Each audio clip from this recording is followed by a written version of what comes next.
Hey y'all, it's Tumbling Probs. I'm sorry I haven't posted a video in a while. I've been really busy and I just got back from cheer camp. So I thought I would make you guys this video on how to survive your first cheer camp. I've been cheerleading since I was 5 years old, but that's competitively. This is my first year cheering for my high school, and so I got to go to cheer camp for my first time.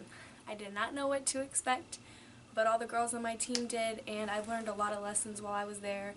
And so I thought I would share these with you guys, so some of you that are going to be going to their first cheer camp soon or just need some tips on how to do cheer camp. Here it is. Tip number 1, get your sleep. You're going to be up at 6 a.m. until 10 o'clock p.m. I would not be sitting around trying to do anything, messing around on your phone. Get as much sleep as you possibly can, because for 14 hours a day you're going to be going, woo, go team, trying to get a spirit stick, and it's going to get really annoying, especially if you didn't get enough sleep. You're going to be in the worst mood in the morning, and you cannot do that, because then you will risk getting the spirit stick and getting the banana and everything else. So get enough sleep.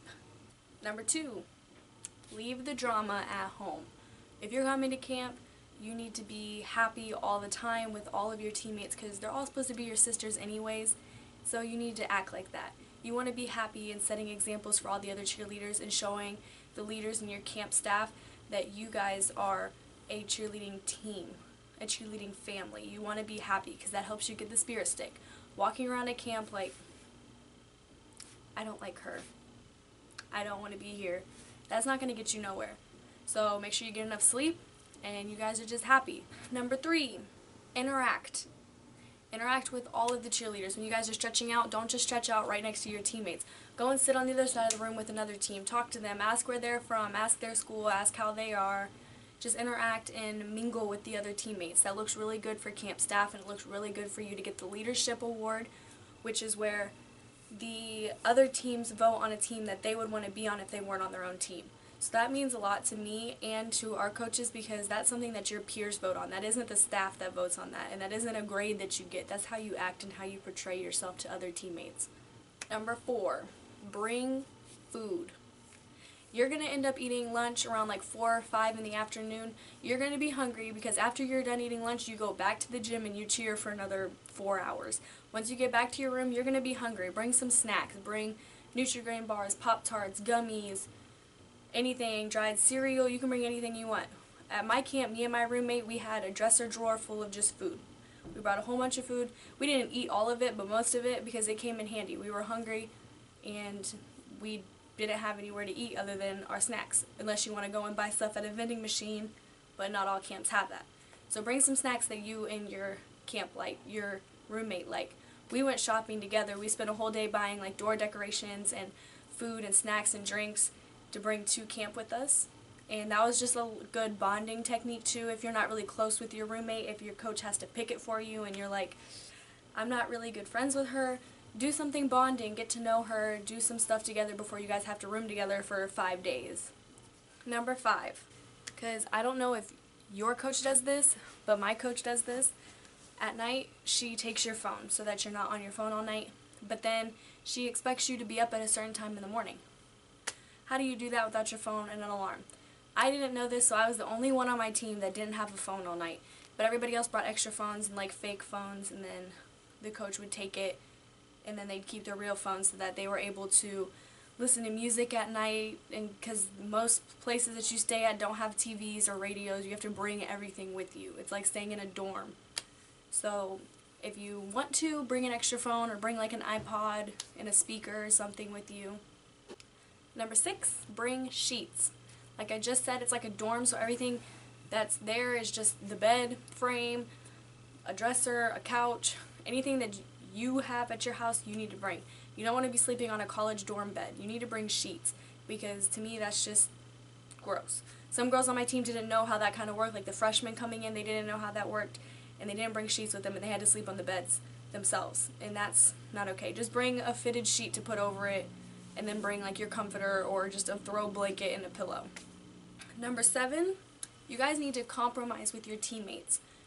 You're going to be with your teammates for 5 days.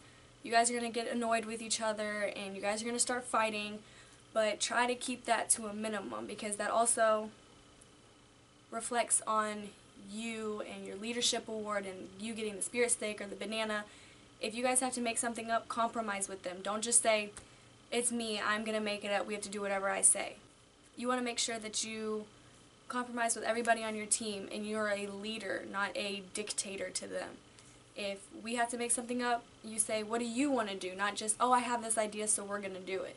And if they don't like your idea and everybody else likes something more, don't get upset. Don't get an attitude. Don't say, well, I'm not doing it then if we're not doing it my way. You have to do it how everybody likes it. It's not just about you. This is a team effort and a team thing. That's why we go to camp. It's a whole team experience, a team bonding experience. Work hard, play later. After you get done working hard all day, I know you just want to mess around in your dorm room and just sit there and watch TV or listen to music or run around the halls.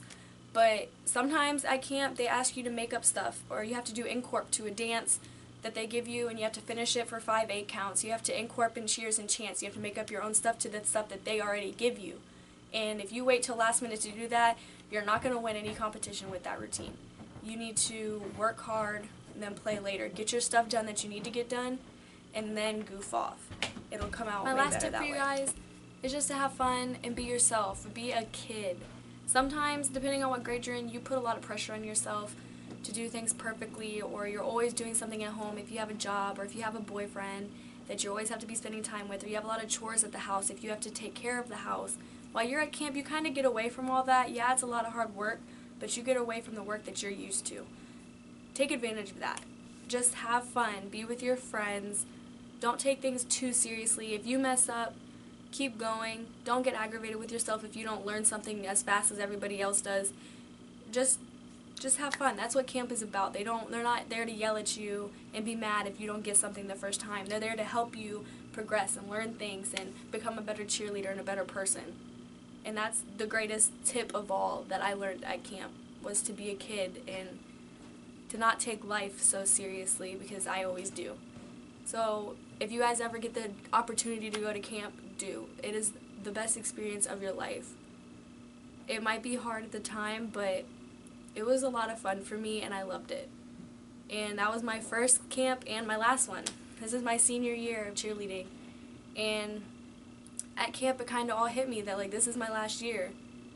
After this, it's all done. I have to go to college. I don't know if I'm going to cheer in college, but these childhood memories, they're all going to be gone.